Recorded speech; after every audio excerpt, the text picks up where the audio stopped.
definitely do not play a reliever at the flex position, Ooh, in my hot take. opinion. Is that a hot take? Whoa. Um, if you have Pete Alonso and you have Josh Hader, which I do, let's compare these two.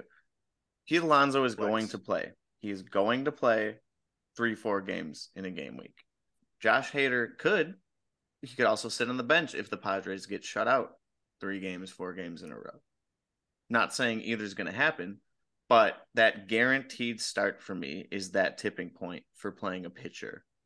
So this is game week 2, which is, I believe, a 4 game day week. So one of those midweeks. Typically, and we'll have more numbers as the season goes on. But what we see, their best starting pitchers are going to top out in the 40, upper yeah. four or lower 40s. I think Garrett Cole got me 44 week 1. Yeah, So Sandy generally, like Sandy you're pitched a complete game, 9 innings here, and put up 40. I think that's important to note. Relief Oh, so pitcher, a same relieving spot. interesting. But one thing that's important to note is example like Jordan Romano. They It's a great probably won't example. throw their closer 3 games in a row. So max to me from a relief pitcher is 2 appearances per game week.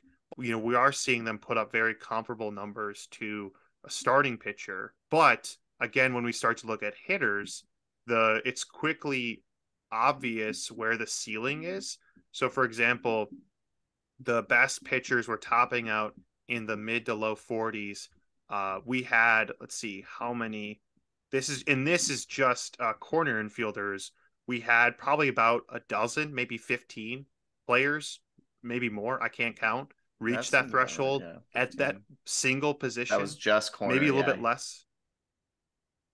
I think for someone like myself, seeing the numbers, it shows that if possible, putting a hitter in that flex position is going to be the best and provide the highest ceiling for your lineup.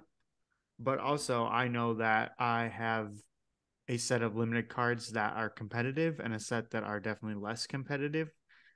So that sort of second lineup that I either put into pro or all star, I'm pretty confident in putting a second relief pitcher in, um, and knowing they can score in the 30s and 40s.